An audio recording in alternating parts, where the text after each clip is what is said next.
Olá, estamos iniciando o programa Realidades, Direitos Humanos e Cidadania, seu espaço privilegiado de críticas e debates sobre grandes temas sociais. Hoje a gente conversa sobre o importante tema, novamente, da questão da Palestina, né? A Palestina hoje. Para isso nós convidamos o André Frege, que é do coletivo Aliança Palestina de Recife, é também analista judiciário. Bem-vindo, André, ao nosso programa, bem-vindo. E gostaria de iniciar perguntando a você sobre um pouquinho do histórico, eu sei que é muito longo, né, da questão do conflito Israel e o povo palestino. Boa noite, Marcelo. Boa noite a todas as pessoas que nos acompanham. É muito importante que nós tenhamos acesso, espaço para trazer a voz do povo palestino, porque a gente está vivendo atualmente um silenciamento da voz desse povo que há 75 anos sofre um processo de limpeza étnica, que em 1948 ficou marcado como a Nakba, uma palavra em árabe que significa catástrofe. Catástrofe. Mas a gente, para trazer essa contextualização da história, né? Montar esse contexto histórico, a gente precisa, antes de mais nada, esclarecer que não é razoável denominar uma ocupação militar de conflito, porque efetivamente, desde 1967, Israel ocupa a faixa de Gaza e a Cisjordânia, assim como anexou territórios na chamada Guerra dos Seis Dias, nas colinas de Golã e no Monte Sinai. Então, não é só a Palestina histórica que é vítima dessa anexação de territórios, mas a Síria e o Egito também, e essas relações nesse contexto do Oriente Médio, elas são marcadas por essas tensões que frequentemente acontecem. Mas a história da questão palestina, especificamente, ela começaria a ser mudada, a ter um ponto de inflexão quando, no final do século XIX, o movimento sionista surge na Europa. O que é o movimento sionista? É um movimento que previa a criação de um lar nacional para o povo judeu na Palestina. Mas a pergunta que deve ser feita: um lar nacional para o povo judeu da Palestina, existindo já um povo originário da Palestina? E a premissa desse movimento sionista, que é um projeto colonial, era a partir de uma falácia, de um mito que não existiria gente vivendo na Palestina. Então, o lema do movimento sionista era um povo sem terra para uma terra sem povo. Vamos dar um salto, né? O movimento é criado, vamos para a Primeira Guerra Mundial. Na Primeira Guerra Mundial, o Império Otomano, que dominava a Palestina historicamente foi dominada por assírios, sumérios, babilônios, romanos, né? E o maior período de dominação foi dos otomanos, do Império Otomano. Na iminência da derrota de Turquia e Alemanha na Primeira Guerra Mundial, e esse elemento vai também entrar na questão palestina, justamente porque, a partir da derrota da Turquia, o Tratado de Versalhes, acordo entre Inglaterra e França, principalmente, eles dividem aqueles territórios ali em micropaíses são criados. E cabe à Inglaterra colonizar a Palestina. Em 1916, um acordo entre chanceleres da França e da Alemanha, Picot e Sykes, decide essa divisão E, mais à frente, Balfour, chanceler do Reino Unido, ele, através de uma carta-promessa ao barão de Rothschild, né, banqueiro, enfim, da elite judaica sionista, ele promete concretizar a criação do lar nacional para o povo judeu na Palestina. Ou seja, um império decide sobre a vida de um povo, de um território, sem consultar o povo originário que ali vivia. 1920 começa o mandato britânico na Palestina. Para que as pessoas que nos acompanham tenham ideia, no início do século, viviam cerca de 60 mil judeus e judias na Palestina e 750 mil palestinos. Lá por 39, 40, ainda o início da Segunda Guerra, já existiam 450 aproximadamente mil judeus vivendo na Palestina, porque começaram as ondas migratórias. E ali, anos depois, no processo de partilha da Palestina, que a ONU, através da resolução 181, decide dividir o território original, o território da Palestina, entre o futuro Estado de Israel e o futuro Estado da Palestina, cabendo 57% do território para o Estado de Israel e 42% para o território palestino. Nesse período, 1,5 milhão de palestinos e palestinas viviam na Palestina e aproximadamente 640 mil judeus e judias. E esses judeus e judias, a maioria egressos da Europa. É importante a gente, porque é um programa que trata das realidades de direitos humanos, é importante a gente destacar que o episódio Holocausto ele contribui naquele momento para sensibilizar a população mundial, a comunidade internacional, em relação a uma perseguição que um agrupamento étnico específico sofreu na Segunda Guerra Mundial.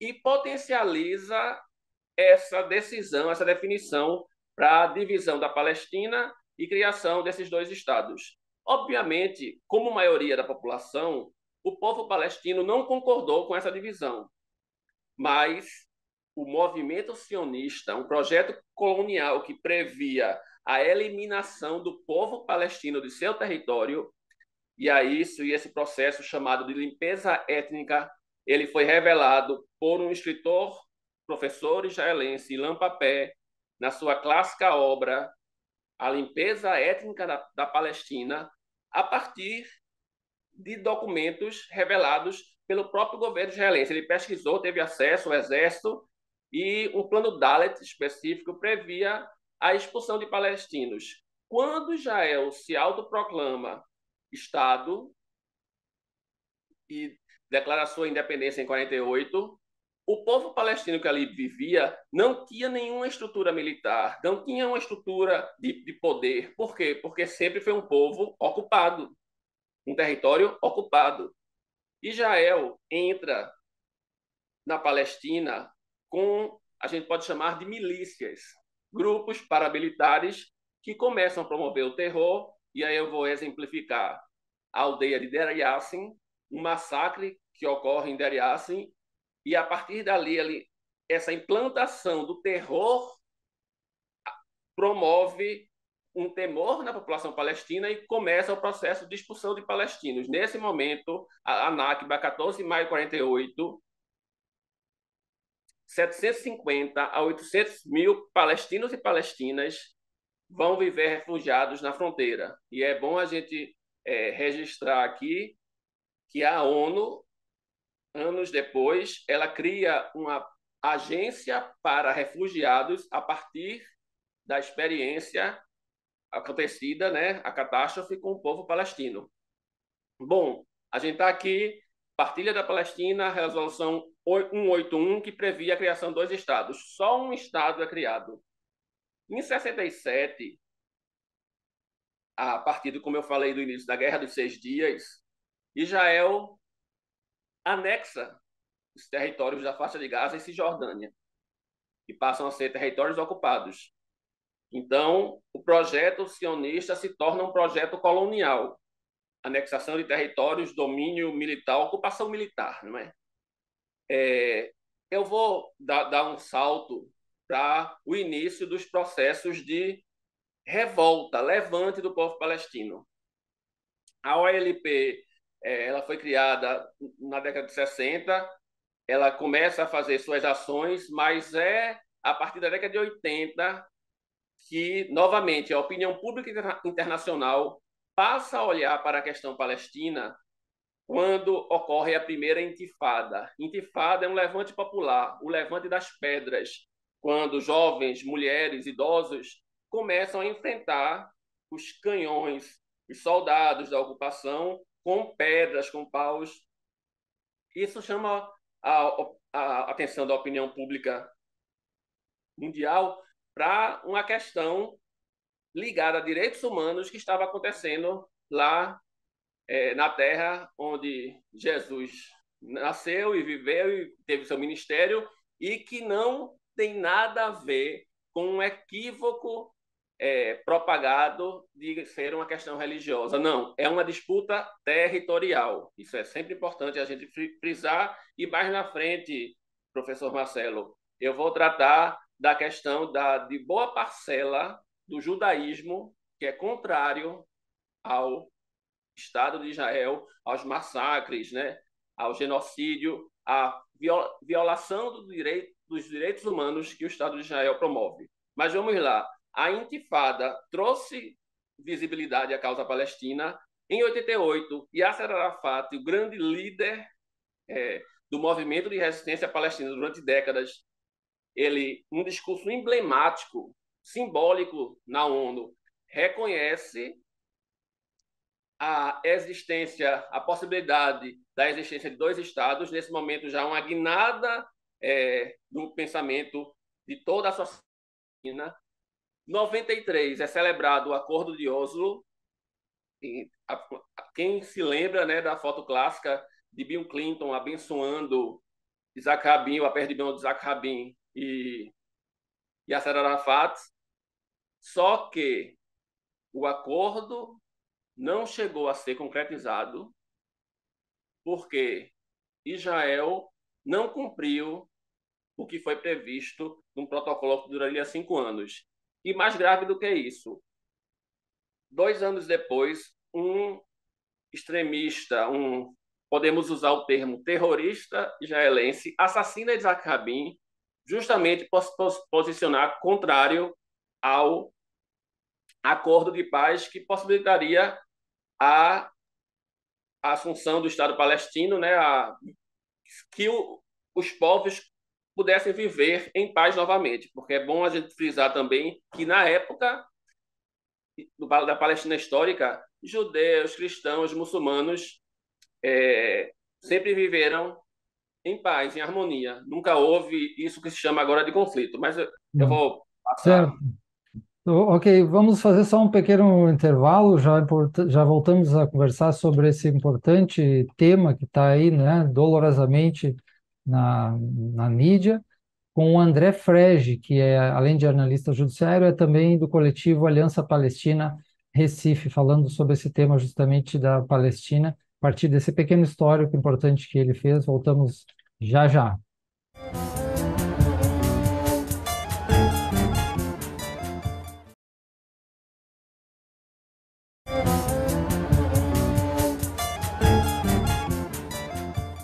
Estamos de volta conversando, na realidade, um tema muito dolorido, que é o tema da Palestina. Hoje temos aí o André Frege, que tem, né, uma grande compreensão, estudou muito, conhece aí do coletivo da Palestina de Recife. Ele falava dessa importância desse histórico, senão a gente não compreende o que está acontecendo hoje, né? E então foi muito importante isso. Eu passo a palavra para ele de novo, continuar para a gente chegar também até a questão de Gaza atual, a questão mais dolorosa no momento. É isso, professor Marcelo. E aí, a partir do momento que não se concretiza, só voltando para fechar, né, não se concretiza o acordo de paz, porque de um lado não é cumprido, e a população palestina ela começa a questionar: oi, a gente aceitou uma nova demarcação territorial, nós fizemos um acordo para ficar com 22% apenas do território, que é justamente a parte da Cisjordânia, que tem Ramala, Belém, Betlehem, né, Jerusalém Oriental, e o enclave, a faixa de Gaza, né? Inclusive separados territorialmente. Nós aceitamos 22% do território, não da paz. E o outro lado insiste e continua, inclusive, com os assentamentos ilegais, né, anexando mais e mais nossos territórios e construindo muros e não permitindo o direito de retorno das pessoas refugiadas. Então, há um esvaziamento da legitimidade do Fatah, da Autoridade Nacional Palestina, enquanto liderança do povo palestino. E depois vem o martírio de Yasser Arafat, né? E há um crescimento, por outro lado, do movimento de resistência islâmico, o Hamas. E o Hamas é um partido político que é eleito na faixa de Gaza para administrar o enclave. Há um outro processo que potencializa a segunda intifada no início do ano 2000, que é quando Ariel Sharon, que havia sido condenado como criminoso de guerra por causa do massacre de Sabra e Shatila, campos de refugiados palestinos no Líbano, em 82, Ariel Sharon, a extrema-direita, assume o poder em Israel, não é? E aí, profanação do templo, da Mesquita de Al-Aqsa, essa provocação faz com que aconteça a segunda intifada. Israel ocupava a faixa de Gaza. Já por volta de 2006, nos anos 2000, ele se retira da faixa de Gaza e aí propicia a transformar aquele pequeno território onde vivem 2 milhões de pessoas ou sobrevivem em um espaço para se exercer um experimento social genocida. Porque a faixa de Gaza ela é sitiada por terra, por ar, por mar. Tirando esse momento agora em que esse massacre está ocorrendo, está sendo televisionado para o mundo inteiro, está causando comoção internacional profunda por causa dessa violação de direitos humanos, desse assassinato, genocídio de crianças, né? Que está aterrorizando a todos e todas. Tirando esses momentos, na faixa de Gaza, água, energia e outros produtos, suprimentos já são limitados. 4 horas de energia elétrica. Se a gente jogar lá para cima para 2018, em 2018 uma flotilha saiu com embarcações, a flotilha da Liberdade, com embarcações para levar suprimentos ao povo de Gaza, porque a gente tem um histórico de mais ou menos de 2 anos de Israel resolve promover pequenos massacres, ou eu não posso chamar de pequenos nem de grandes, porque a gente já está com 5 mil crianças vítimas dos atuais bombardeios, mais de 10 mil palestinos e palestinas mortas, mas a gente está vivendo na mídia um espetáculo, no mínimo, de grosseria, algo grotesco, que é passar números sem a gente se importar com a história das pessoas, a história de vida de cada palestino e dessas crianças que já não tinham esperança de futuro e cada vez mais a situação na faixa de Gaza é de uma tragédia humanitária sem precedentes, né? As perdas são incalculáveis, mas há um projeto inicial que a gente falou de limpeza étnica da Palestina que aí termina se tornando evidente que o que o governo de extrema-direita de Israel pretende é realmente o deslocamento de populações, assim como aconteceu na Nakba em 1948. E aí há uma forte reação de movimentos judaicos no mundo inteiro que não se reconhecem representados por esta necropolítica implementada hoje por Israel na Palestina. É preciso deixar bem claro, inclusive, esses grupos de judeus e judias usam a expressão não em meu nome, né? Não legitima esse massacre, essa carnificina que está acontecendo aos nossos olhos aí na faixa de Gaza, principalmente, mas a Cisjordânia também, é bom frisar, já são mais de 150 mortos. Tivemos notícia no início da semana do sequestro da prisão de Ahed Tamimi, que é um símbolo da resistência palestina, é uma ativista que desde criança já foi presa porque ela enfrenta com coragem, com ousadia, com intrepidez o exército ocupante. Sim, André. Então, nesse sentido, o que que se pode fazer assim? A gente está, né, distante, se sente até impotente, né? Uma situação muito dolorosa para mim, para quem se preocupa com a vida humana, com as pessoas, né? O que que se pode, alguma coisa que se possa fazer para esse, por exemplo, vários países têm pressionado o cessar-fogo, né? Que seria uma coisa viável. O governo Lula também fez toda uma pressão ali junto com vários países, né, do primeiro mundo. Só os Estados Unidos boicotou uma das resoluções. Então, o que que se poderia fazer nesse sentido para, né, ajudar alguma coisa nisso? Eu acho que a palavra impotência é a que mais me persegue nesses últimos quase 30 dias, não é? Porque a gente assiste estarrecido, como eu falei, estarrecida, tudo que está acontecendo, principalmente na faixa de Gaza. Aliás, a gente não assiste, a gente tem acesso à informação através de outros meios, através da internet, através de outras fontes, porque a gente poderia usar a expressão de genocídio midiático para tratar da forma como a mídia hegemônica ocidental tem abordado este momento de tensão lá na faixa de Gaza. Mas são poucos os espaços, como aqui o programa Realidades e Direitos Humanos, em que a gente tem condições de mostrar um ponto de vista mais histórico do que realmente vem acontecendo, as raízes de todo que a gente pode chamar de conflito lá na Palestina ocupada, né? Porque esse genocídio midiático termina nos calando. E eu tenho falado, né? O silenciamento é uma violação do direito humano. O direito de falar, como lá em Gaza nós não temos o direito de ir e vir, não tem direito de sobreviver. Se a gente vai, assim, tratar de uma forma mais profunda a questão. Mas, mesmo com essa impotência, a gente tem aqui, enquanto coletivo Aliança Palestina Recife, enquanto movimentos sociais, inclusive o Comitê de Solidariedade ao Povo Palestino, foi criado aqui em Pernambuco, já 2 atos foram realizados, já tem previsão para o dia 29 de novembro, Dia Internacional de Solidariedade ao Povo Palestino, nós realizarmos mais um grande ato a nível mundial, não é?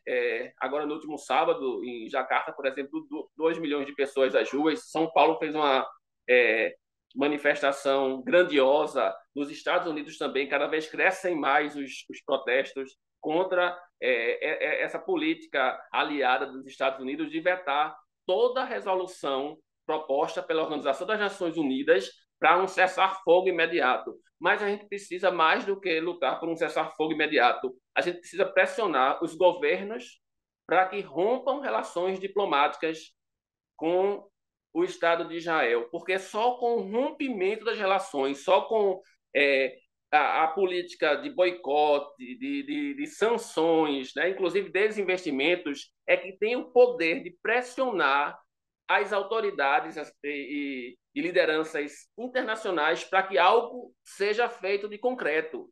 Porque eu acho que chega, basta, não dá para a gente continuar assistindo e esses crimes continuarem acontecendo impunes a olhos vistos aí para todas as pessoas que têm acesso ao que está acontecendo na Palestina. Jefferson Miola escrevia hoje, não, Breno Altman, desculpa, Breno Altman, jornalista do Opera Mundi, judeu, cujos avós sobreviveram aos campos de concentração nazistas na Alemanha, e ele tem sido uma voz a denunciar os crimes de lesa humanidade cometidos por Israel. Ele estava escrevendo hoje, comparando o que está acontecendo na faixa de Gaza com outros episódios históricos de violação dos direitos humanos. Não é porque já chegou a esse ponto. É algo que nós não podemos nos calar. E é importante para a nossa audiência que nos acompanha entender que é quando nós resolvemos nos silenciar, quando nós resolvemos assumir uma posição de neutralidade, nós escolhemos o lado do opressor. E hoje, a violação dos direitos humanos atinge a população palestina. E a gente sempre trabalha com essa premissa, né, que um dia somos nós que seremos calados nas nossas vozes. Mas, no mais, enquanto os governos não tomam atitudes concretas, né, inclusive como Chile, Bolívia fizeram, a própria Colômbia, de rompimento diplomático, a gente, enquanto cidadão, cidadã, vai organizando protestos, vai conversando com as pessoas, buscando encontros nas universidades, nas escolas públicas, para dialogar com a sociedade e mostrar um lado que, historicamente, não foi possível ser levado, que é o lado da questão palestina, o lado do povo palestino, que é uma história, não como diria Bertolt Brecht, a história dos vencidos que é contada, mas a história da resistência, porque a marca da Palestina, do povo palestino, nesses 75 anos de Nakba, de catástrofe, de limpeza étnica, tem sido a capacidade de resistência. E esse é um grande legado que o povo palestino nos ensina dia após dia. Ensina que a vida ela se conquista através da luta. Certo, André. Deixar algum contato, alguma indicação, alguma coisa assim, uma rede social? Pronto, já que eu citei o livro A Limpeza Étnica da Palestina, de Ilan Pappé, eu gostaria de recomendar às pessoas a leitura deste livro, do livro Palestina, do mito da terra da resistência, a terra do mito da terra prometida, a terra da resistência, de Said Marcos Tenório. É um livro de um historiador brasileiro que é a obra, a meu ver, mais abrangente sobre a questão. A gente recomenda filmes, né? O que Resta do Tempo, O Paraíso FC aqui, obras cinematográficas, Nascido em Gaza, né? Sobre crianças que sobreviveram à tragédia e, sobretudo, a gente pede às pessoas que acompanhem a Aliança Palestina Recife nas redes sociais, porque ali terão os informes dos Certo. próximos atos e eventos que nós promoveremos. A gente queria Beleza, agradecer, Marcelo, professor, a esse espaço e estamos à disposição para certo. quando precisar. Muito obrigado também, André, né, conversando sobre esse importante tema aí, que é o tema da Palestina hoje. O André, que faz parte desse coletivo que ele falou agora, da Aliança Palestina Recife, também é analista judiciário, né, de um tema aí bastante delicado e que vai ter novos desdobramentos. Obrigado a todos e até a próxima. Salam aleikum.